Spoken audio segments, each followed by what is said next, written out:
Religion can tend to depict Jesus as a two-dimensional person. Minsan sinasabi lang nila, tao lang siya. May nagsasabi naman, spirit lang siya. And one reason for this could be a fragmented reading of Scripture. Bihira nating binabasa in a panoramic way, in a very clear and arresting narrative. Ang atin ngayong pagtingin sa Panginoon, ang pag-aaral natin, pinamagitan natin, Jesus, both sides now.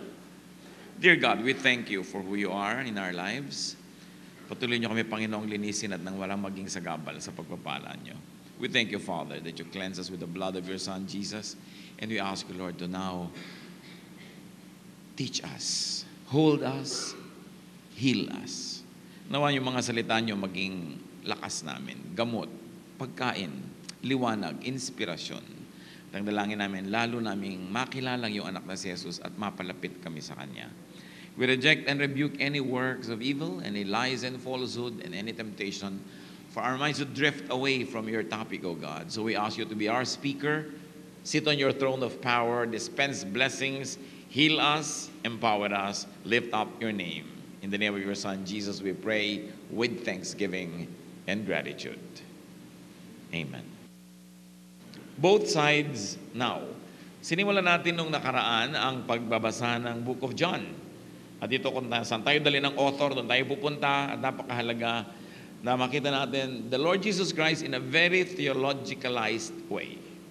John is the most theological of all the Gospels at napaka-developed yung theology sa Gospel na ito.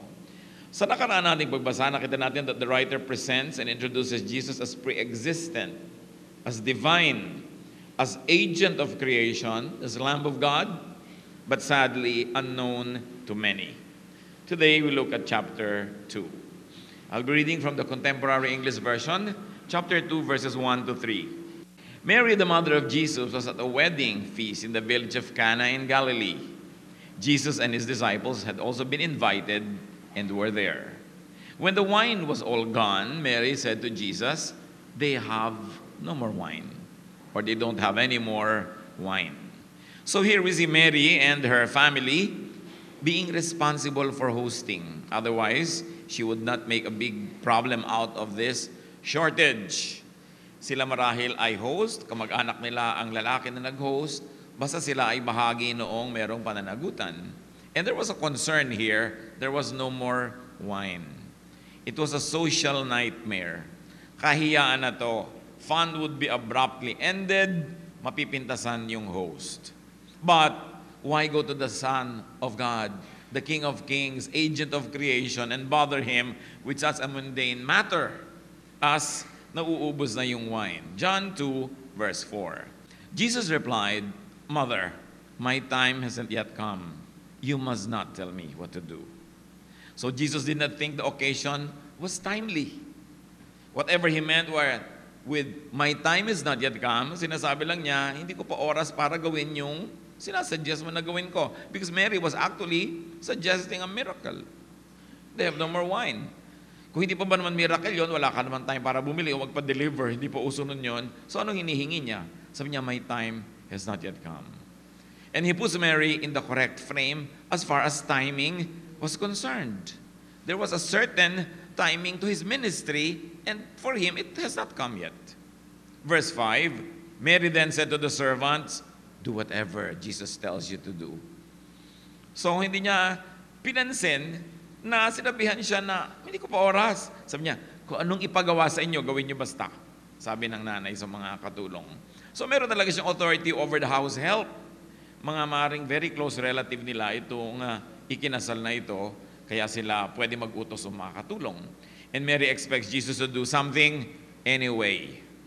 What would Jesus do facing such a request from his mother with this social problem that was about to erupt, and then the gravity of the situation and the nobility of his mission on earth?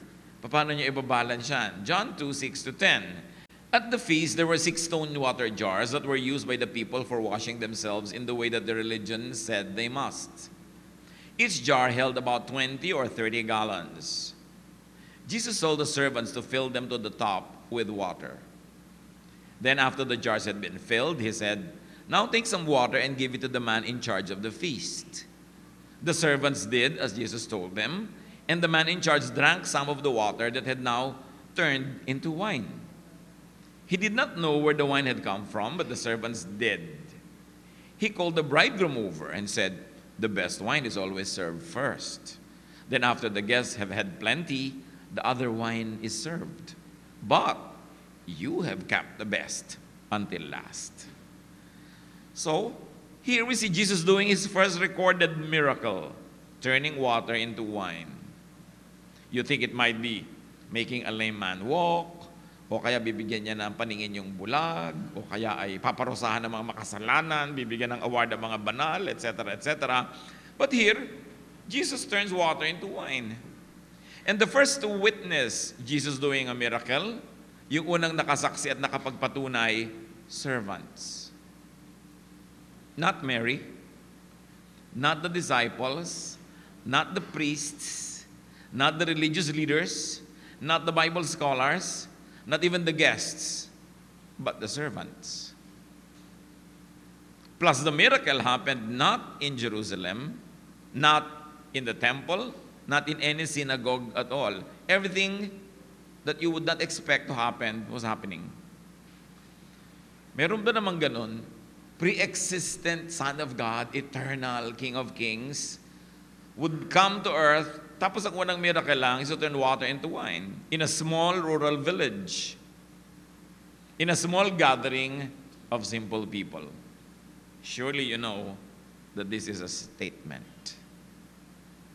There's a statement being made, a new paradigm, a new way of thinking, a new way of life.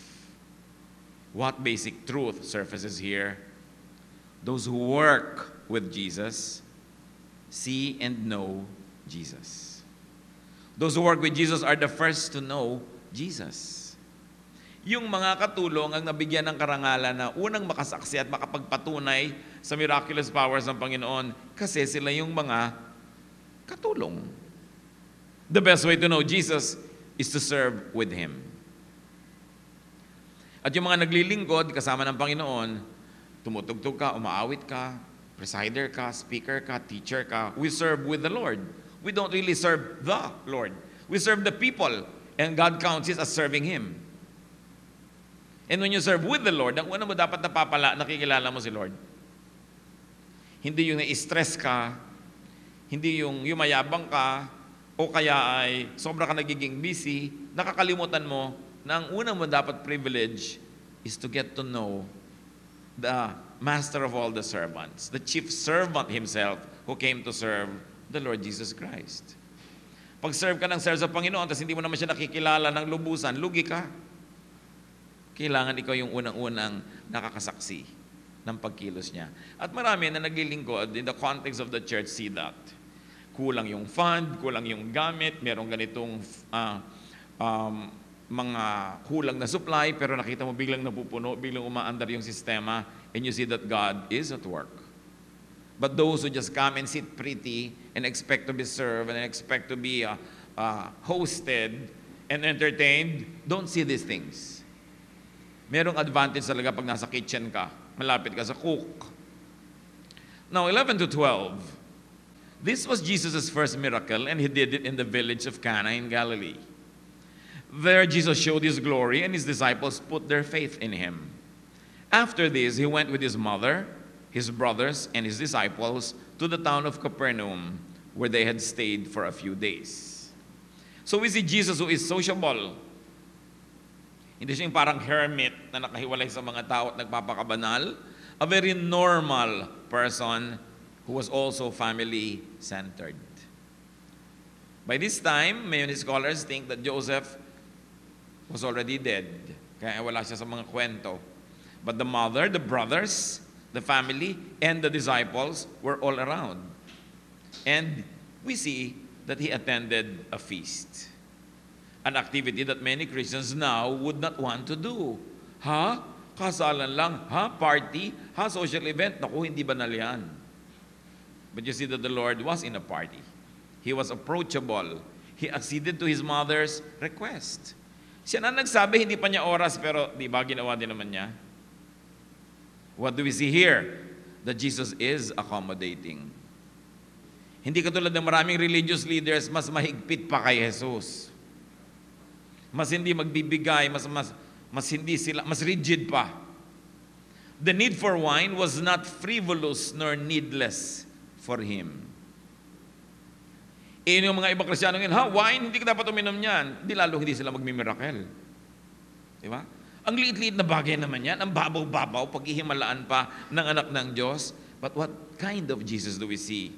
He did not trivialize the need of the moment.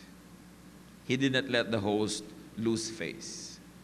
Although in matters of the universe, in matters of eternity, ano naman man yung value nung iniligtas mo sa kahihiyan yung isang maliit na party at nag-produce ka ng wine?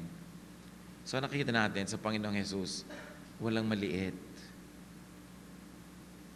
Pag malaki sa'yo yun, pag importante sa'yo yun, pag mahalaga yun sa'yo, pinapahalagahan din niya. Madalas hindi tayo ganyan. Takot yung kapatid mo sa ipis. Ipis lang natatakot ka. Takot siya eh.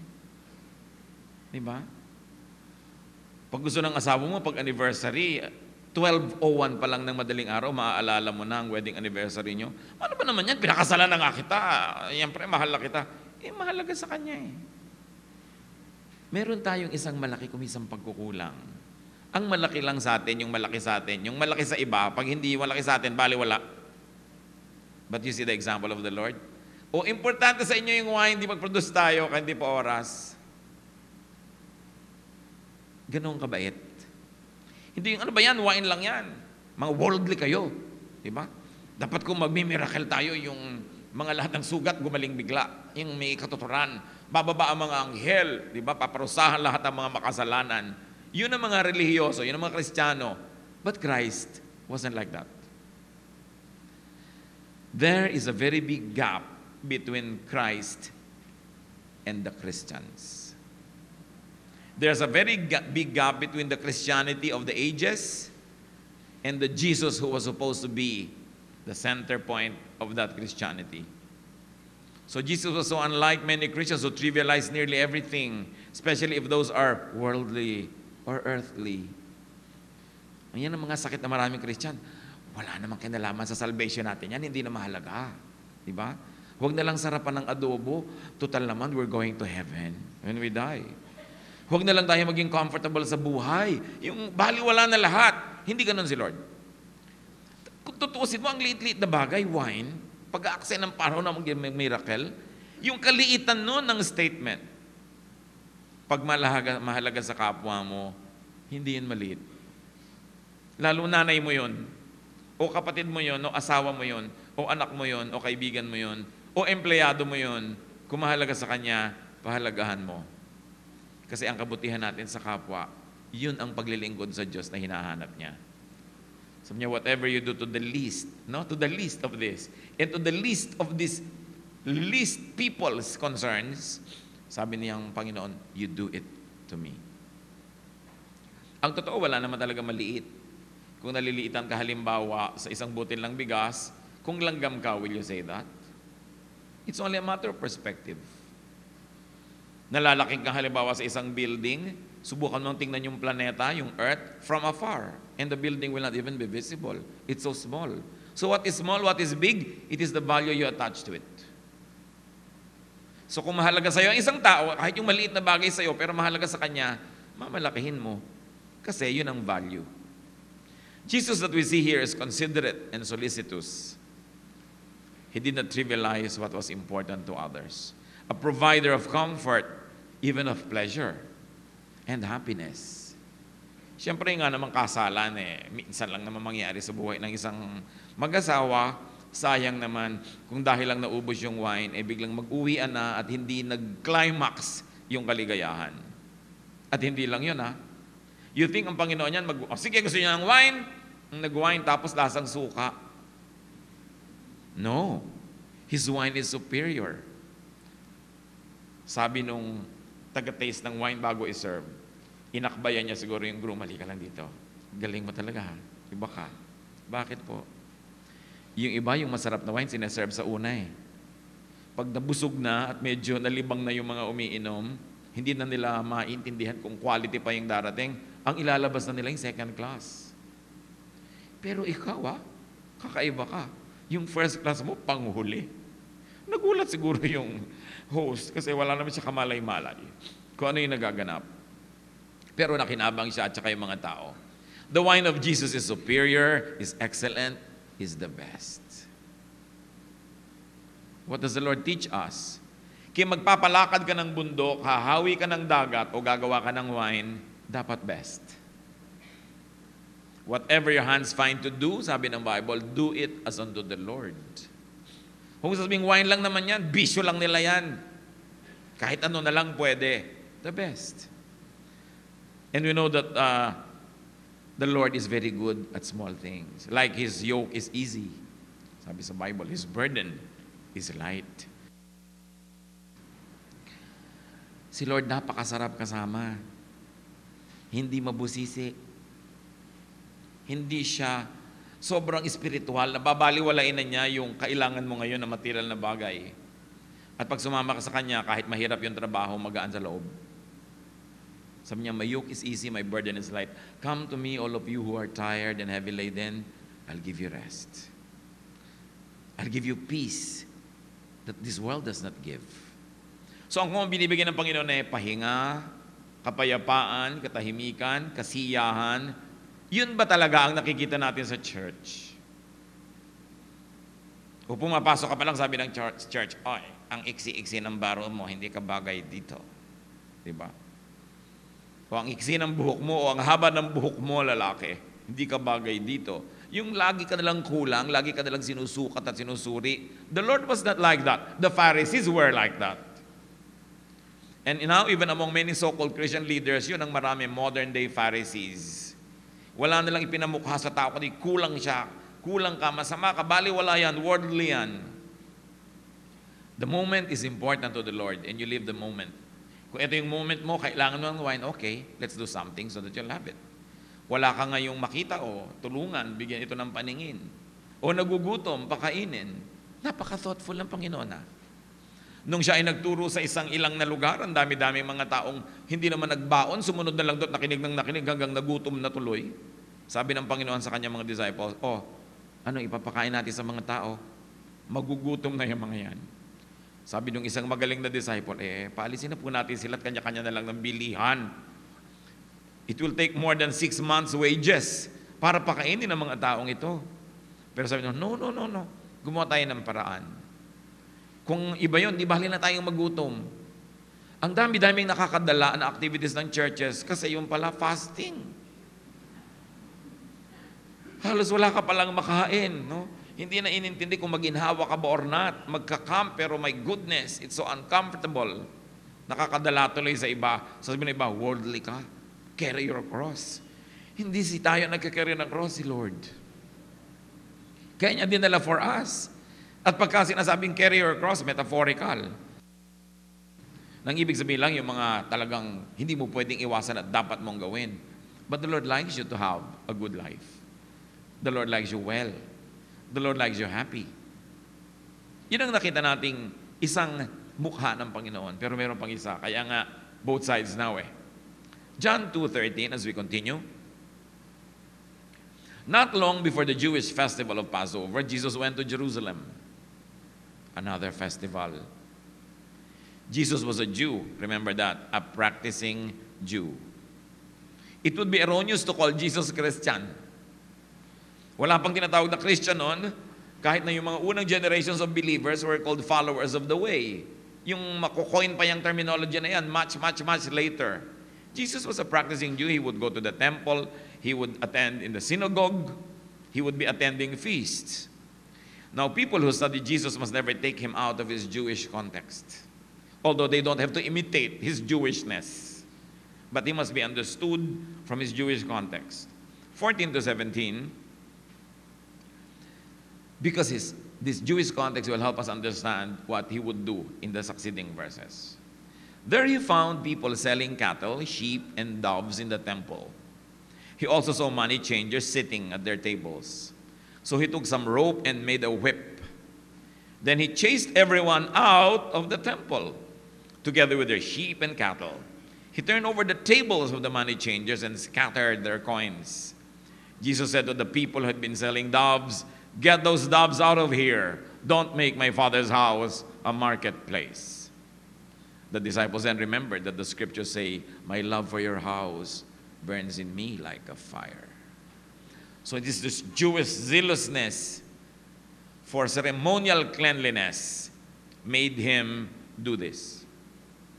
Sabi niya, hindi nyo dapat gagawin na bahay ng kalakal o nakawan itong aking bahay. Quoting from the Old Testament. Now we see a Jesus who is zealous and strict.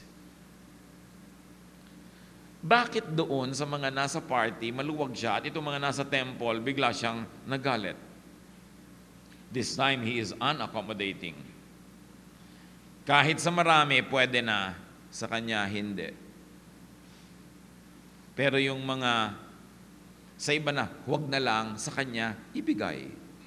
Here we see the Lord being physical with His anger. Pinagtataob niya yung mga mesa, kinalat niya yung mga barya. Yung kasing mga nagwa-worship sa Jerusalem, may mga dala silang pera from foreign countries kasi yung mga yun ang mga original na mga nagtatrabaho at naninirahan sa ibang bansa mga Jewish people, nakakalat sila sa buong mundo. Pero pag may mga importanteng pista sa Jerusalem, umuwi sila sa Jerusalem as sila mga original balikbayan. No? So uuwi sila doon, pero ang dala-dala nila mga pera ng bansang pinanggalingan nila, siyempre may mga mukha ng mga emperor yun, ng mga Diyos-Diyos doon sa mga bansang pinanggalingan nila. Hindi pwedeng tanggapin sa temple yun kasi may graven image. So you need money changers. So they would change their money into this kind of currency that was acceptable in the temple for their offering. Yung mga Jews noon, kahit nakatira sila sa ibang bansa, every year nagdo-donate sila for the upkeep of the temple. Ngayon, marami doon sa mga money changers na ito nandaraya sa exchange rate, kaya nagalit ang Panginoon. Pagkatapos, dapat nagdadala ka ng mga hayop na offering para sa mga kasalanan mo. Yung mga ibang may mga pera, doon na lang bumibili ng hayop sa temple door, sa courtyard, na wala yung hirap na daladala mo yung animal na isa-sacrifice mo, na wala yung hirap nung katotohanan na nagkakasala ka. Natatanggal yung pain of having to make an offering because it had been made so convenient. So na-offend si Lord doon. It's very Jewish. So we see here another, in fact, the other side of Jesus, na marunong magalit, marunong magtaob ng mga mesa-mesa dyan. Righteous indignation, some theologians call that. Pag hindi ka na marunong magalit sa talagang mali, mali ka na. Dapat marunong ka magalit. Kaya nga kung minsan napapahamak ang buong bayan natin, hindi na tayo marunong magalit. Hindi ka na nagagalit sa mga kumakalbo ng mga bundok, hindi ka na nagagalit sa nagtatapon sa ilog ng mga basura, hindi ka na nagagalit sa nagpapark sa gitna ng kalsada, tinatanggap mo na lang, mapapahamak ang buong lipunan pag hindi ka na marunong magalit sa mali. Pero hindi naman masaya yung lipunan na sobrang stricto na, wag na, kung wala nang wine, tapos na, uwian na. So you see here that the Lord Jesus Christ was a complete person. The Jesus who would use miraculous powers to make wine for a party, now would whip people who were at the temple, but were disrespectful of the temple's dignity. You see, and you begin to see the depth of the character of this person, the Lord. And guess who allowed such gross commerce in the temple? Yung mga religious authorities. May commission sila dun sa mga money changers na yun. May kita sila dun sa mga exchanges na nangyayari. Now, the Lord is definitely not two-dimensional. He is not a cardboard character, as religion depicts Him to be. Very rich yung personality. John 2:18, the Jewish leaders asked Jesus, "What miracle will you work to show us why you have done this?" Siyempre, nasyak sila. Sino to? Bakit niya biglang ginawa ang mga bagay na ito? Sabi niya, sige, anong karapatan mo na gawin yung ginawa mo? Patunayan mo. Maghimala ka. They were, of course, unaware of the first miracle that already happened. 19-21, "Destroy this temple," Jesus answered, "and in 3 days I will build it again." The leaders replied, "It took 46 years to build this temple. What makes you think you could rebuild it in 3 days? But Jesus was talking about his body as a temple. So here Jesus answered, although in a metaphor. One lesson we can learn at once is be sensitive to metaphors. Be sensitive to God's answers which need to be read correctly, even in Scripture. Marami tayong nababasa dyan, kailangan basahin mabuti para hindi mali ang pag-apply. Hindi mali yung pag-appropriate mo for your life. Paano mo malalaman na maganda yung reading mo? Tama ang yung hermeneutics, tama ang yung theology. Pag magaan. Kasi sabi ni Lord, my yoke is easy, my burden is light. Dapat magaan sa loob kahit kung minsan mahirap sa katawan. Mahirap sundin in a physical way, but your spirit says, yes, it gives comfort to me. May test. Ang tamang reading hindi yung reading ko o reading mo, therefore tama. No, ang tamang reading, yung nagpapalaya, hindi yung nagkukulong. Yung nagpapagaan ng buhay, hindi yung nagpapabigat. Yung nagpapayaman, hindi yung nagpapahirap. Kasi sabi ni Lord, I came that you might have life and have it abundantly. Marami kasi mahilig na ang reading nila, yung mahirap, yung nakakapagpasikip, yung nakakapagpalungkot, yung nakakapagpadugo. Laging ganun ang tendency ng reading nila sa kalooban ng Panginoon. Kaya tuloy nagmumukha ang Panginoong Jesus na hindi mabait, hindi mabuti. Nami-misrepresent. Verse 22, and when he was raised from death, his disciples remembered what he had told them. Then they believed the scriptures and the words of Jesus. Reflection is necessary and fruitful. Lagi mong inaalala ang mga salita sa Bible, ina-apply mo. Tinitingnan mo yung mga nakaraan kung paano mo ina-apply, tama ba o mali. Iniisip mo yung darating pa at pinag-iisipan mo kung paano ito i-apply. Because God gives us intelligence and God gives us guidance. Bagamat yung word of the Bible is addressed to all of us, may kani-kanya yan na pag-apply. Aangkinin mo yung reading na para sa'yo. Walang reading na para sa lahat, isang reading lang. Tulad ng walang mga fingerprints na magkakamuka. Dapat personal sa'yo ang dating ng salita ng Diyos. Ginawa niya tayong mga individuals. John 2:23, in Jerusalem during Passover, many people put their faith in Jesus because they saw Him work miracles. So pagkatapos noon, nagkaroon pa siya ng mga miraculous deeds, and many people believed in Him. So Jesus performed miracles in Jerusalem. 24-25, but Jesus knew what was in their hearts, and He would not let them have power over Him. What was in their hearts? The people wanted to make Jesus their king. Marami kasi ang inaakala nila, ang darating na Messiah, ang reading nila doon is a political, military savior that would save them from any oppressing country. This time, Rome. Rome was oppressing them at that time. So ang tingin nila, ang darating na ine-expect na Messiah was a political one. Kaya na-alarm din si Herod, remember, nung ipinanganak si Jesus, pinapatay niya yung mga bata. Kasi kung political yun, paano siya? Siya yung reigning king. Mapapalitan siya. Many people thought it was political. So sabi dito, Jesus would not let power over him. Hindi siya magpapadala sa political agenda ng mga tao. Hindi siya magpapagamit para sa ibang agenda. His agenda was a heavenly one, so that people can have salvation and know God and have eternal life, but also have a full life here on earth. Hindi lang pang eternity, pang dito rin. That's why both sides ang pagtingin mo dapat sa Panginoon at maging sa reliyon. Verse 25, no one had to tell him what people were like. He already knew. And that's our last verse for today. But that's everything. He knew people. Now He knows people. He knows you. And if He knows you, that should be a lot of comfort.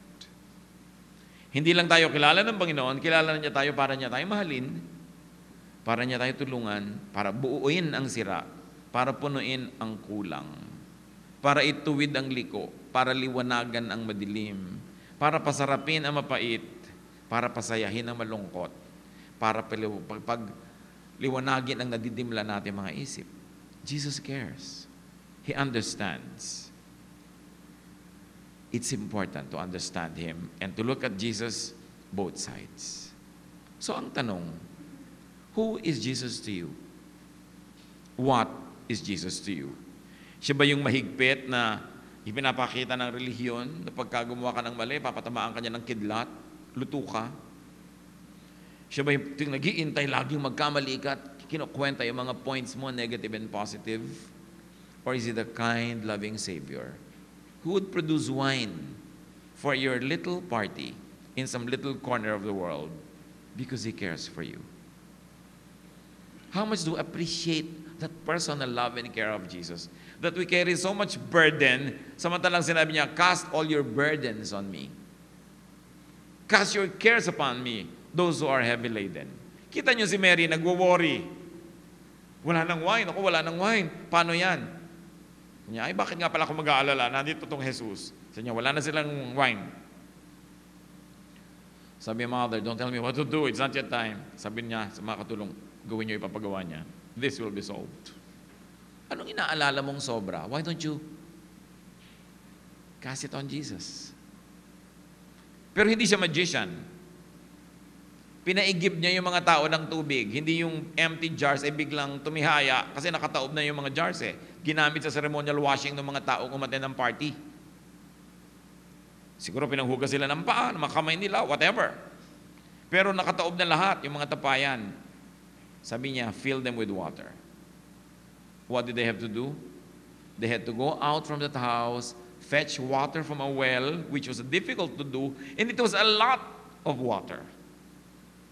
Hindi naman biglang toink, may wine. Umigib ka, lagyan mo ng tubig, and then ask God to turn it into wine. So may exam ka, pag-aralan mo, mag-aral ka, and then ask God to bless you, na pumasa ka, kundi man mag-top. Pero yung wala kang ginagawa, tapos Lord, papasahin mo po ako. Magic yung kailangan mo, hindi miracle. And God is not a magician. Ayusin niyo po ang samahan namin mag-asawa, tapos lagi kang gabi umuwi. Di ba? Ayusin niyo po ang aming samahan, tapos lagi ka diyang nakasigaw.